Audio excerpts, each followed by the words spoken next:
So I guess in this timeline, the first Doctor, Stephen Taylor and Dodo Chapler participated in the gunfight at the OK Corral. How exciting. The serial ends, and you know what? I quite like how this serial, well, at least the action sequences are directed. I mean, the interiors inside the saloons they're a dime a dozen to any Western television program, really, but when it comes to the action sequences, they're fairly stylish, and with the exception of the kind of silliness of Dodo being responsible for the death of Johnny Ringo, it's fairly ambitious stuff for a television production, I would say. I guess it's the way they try to frame the gunfight at the OK Corral, this Wild West gunfight, as like a historical event rather than as a action sequence in a genre show, as a typical Western program might. That's kind of interesting, I feel. It's a different approach, which makes for slight novelty.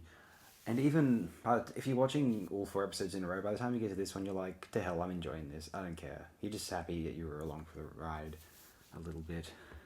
I'd like to read out aloud now the reception tab from the Free Encyclopedia for the Gunfighters. A common myth is that this story has the lowest ratings of any Doctor Who story. This myth likely stems from a misunderstanding of the difference between audience share and audience appreciation scores. The former indicates the size of the viewing audience, and the latter is based on a survey gauging the viewers' opinions of the program. In fact, the audience size for the serial ranged from 6.5 million viewers for the first episode to 5.7 million for the last. However, the audience appreciation scores for the last 3 episodes equaled or went below the lowest scores for Doctor Who, with the very last episode, the OK Corral, having a score of 30%, the lowest ever to date.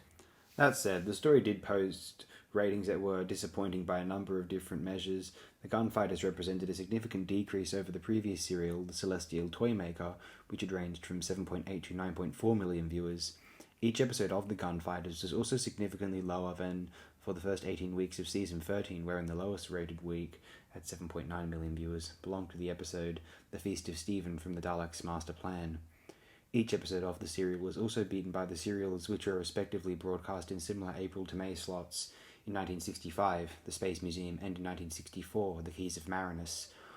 While not the lowest rated Doctor Who story of all time, or even the lowest rated Hartnell story, The Gunfighters did open a sustained period of significantly lower ratings for the program that lasted almost the entirety of the remainder of the First Doctor's era. Beginning with the OK Corral, the very same episode that received the lowest audience appreciation figures of any Doctor Who episode, no Hartnell episode topped 6 million viewers until episode 2 of his final story, The 10th Planet. Contemporary viewers were unimpressed by the story.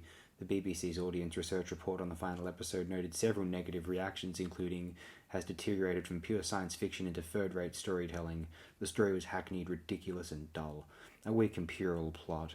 And the script, even for a children's program, was absolute rubbish. Reviewing the serial in 2009, Mark Braxton of Radio Times gave The Gunfighters a mixed review, explaining that it could divide opinion. While he praised the set design, he criticised the Ballad of the Last Chance Saloon. It is an awful song, they play it way too damn much. Stevens and Dodo's costumes, and the American accents. Overall, he felt that the narrative could use something else, like a science fiction element or a philosophical discussion from the Doctor. This is nothing from Gunmen of the Apocalypse in Red Dwarf, by the way. I don't know if I like it more than... Spectre of the Gun is not a highlight of Star Trek, even by Season 3 standards. DVD Talks John Sinnott gave the serial 2.5 out of 5 stars, describing it as decent, with a lot going for it, but marred by Purvis overacting, the accents, and especially the Ballad of the Last Chance Saloon. More positively, IGN reviewer Arnold T. Blumberg rated the serial 7 out of 10, praising Hartnell and the production values, as well as the high energy and enthusiasm. That's fair to say, I'd agree.